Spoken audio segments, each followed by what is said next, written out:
கர்த்தருக்கு ஸ்தோத்திரம். காலை மன்னா. தேவனின் மிக பெரிதான உண்மை. கர்த்தாவே, என் ஜெபத்தை கேளும். உமது உண்மையின்படியும் உமது நீதியின்படியும் எனக்கு உத்தரவு அருளிச் செய்யும். சங்கீதம் 143:1.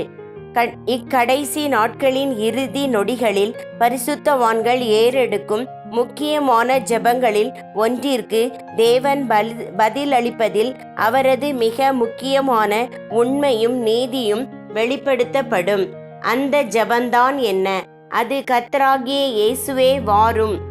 வெளிப்படுத்தல் 22:20 என்பதே. உமது உண்மை மேக மண்டலங்கள் பரியந்தம் எட்டுகிறது. சங்கீதம் 36:5. நாம் நம்முடைய கர்த்தரை ஆகாயத்தில் சந்திக்கும்படி மேக மண்டலங்களை அடையும் வரைக்கும் அவர் நமக்கு உண்மை உள்ளவராகவே இருக்க போகிறார். இது எவ்வளவு அதிகமாய் நமக்கு ஊக்குவிப்பதாய் இருக்கிறது. கர்த்தருடைய உண்மையே நம்மை உண்மையுள்ளவர்களாக மாற்றுகிறது. அவரோடே கூட இருக்கிறவர்கள் உண்மையுள்ளவர்களாய் இருக்கிறார்கள். வெளிப்படுத்தல் 17:14. தேவனுடைய பிள்ளையே, களி கூறு. தேவன் உண்மையுள்ளவராய் இருக்கிறார். நம்முடைய கர்த்தராகிய இயேசு கிறிஸ்துவின் நாளிலே நீங்கள்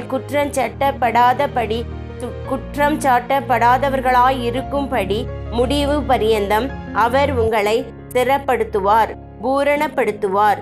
உங்களை அழைத்த தேவன் உண்மையுள்ளவர். 1 கொரிந்தியர் 1:8-9. உங்களில் நற்கிரியையை தொடங்கினவர் அதை கிறிஸ்து இயேசுவின் நாள் பரியந்தம் முடிய நடத்தி வருவார். பிலிப்பியர் 1:5. சமாதானத்தின் தேவன் தாமே உங்களை முற்றிலும் பரிசுத்தமாக்குவாராக. உங்கள் ஆவி, ஆத்துமா, சரீரம் முழுவதும் நம்முடைய கர்த்தராகிய இயேசு கிறிஸ்து வரும்போது குற்றமற்றதாயிருக்கும்படி காக்கப்படுவதாக. உங்களை அழைத்தவர் உண்மையுள்ளவர். அவர் அப்படியே செய்வார். 1 தெசலோனிக்கேயர் 5:23-24. உம்முடைய உண்மை பெரியது. ஆமேன்.